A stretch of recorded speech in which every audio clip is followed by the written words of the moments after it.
പത്തനംതിട്ട അടൂരിൽ രക്ഷാപ്രവർത്തനത്തിൽ ഏർപ്പെട്ട വാഹനത്തിന് പിഴയിട്ട സംഭവത്തിൽ ഉദ്യോഗസ്ഥരുടെ സസ്പെൻഷനിൽ കടുത്ത എതിർപ്പുമായി MVDയിലെ ഉദ്യോഗസ്ഥ സംഘടന. പിഴയിടുന്ന സമയം വാഹനം രക്ഷാപ്രവർത്തനത്തിൽ ഏർപ്പെട്ടതായി കണ്ടെത്തിയില്ല. നിയമപരമായ പരിശോധനകൾ മാത്രമാണ് ഉദ്യോഗസ്ഥർ നടത്തിയത്. സസ്പെൻഷൻ നടപടികൾ പിൻവലിക്കണമെന്ന് സർക്കാരിനോട് സംഘടന ആവശ്യപ്പെട്ടു.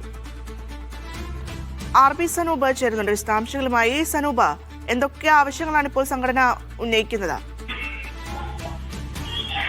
ഭദ്ര, ഓഗസ്റ്റ് 5-ാം തീയതിയാണ് ഈ അടൂർ ഓഫീസിലെ AMVമാരായ ലൈജുവും ഷമീർ എമ്മും അടൂർ ടൗണിൽ വാഹന പരിശോധന നടത്തുന്ന സമയത്ത് ഈ വാഹനത്തിന് പിഴയിട്ടത്. ആ സമയത്ത് വാഹനത്തിൽ ഈ അനധികൃതമായിട്ട് ഘടിപ്പിച്ച ലൈറ്റും മറ്റുമൊക്കെ ഉണ്ടായിരുന്നു.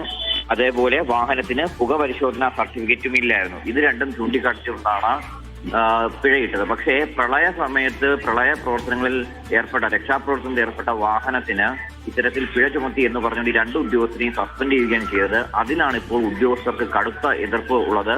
Kerala gazetted officers association, motor vehicle gazetted officers association ആണ് ഇപ്പോൾ എതിർപ്പുമായിട്ട് രംഗത്തെത്തിയിട്ടുള്ളത്. ഇവരുടെ സസ്പെൻഷൻ പിൻവലിക്കണം. കാരണം നിയമപരമായിട്ട് പ്രവർത്തിച്ച രണ്ട് ഉദ്യോഗസ്ഥരെയാണ് അനാവശ്യമായിട്ട് സസ്പെൻഡ് ചെയ്തത്. ഒന്ന്, പല വിധികളിലായിട്ട് ഹൈക്കോടതി തന്നെ ഈ അനധികൃത മോഡിഫിക്കേഷനെതിരെ ഉത്തരവുകൾ പുറപ്പെടുവിച്ചിട്ടുണ്ട്. അതേപോലെ സർക്കാരിന്റെയും ഗതാഗത കമ്മീഷണറുടെയും ഉൾപ്പെടെയുള്ള ഉത്തരവുകളുണ്ട്. ഇതെല്ലാം മാനിച്ചുകൊണ്ട് നിയമാനുസൃതമായിട്ടാണ് ആ വാഹനത്തിന് പിഴയിട്ടത്.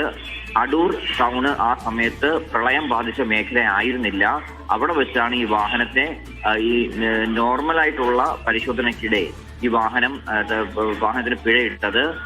ഈ വാഹനം പ്രളയ സമയത്ത് ഉണ്ടായിരുന്ന എന്തെങ്കിലും വസ്തുക്കളോ മറ്റു കാര്യങ്ങളോ ഒന്നും തന്നെ അതിൽ ഉണ്ടായിരുന്നില്ല.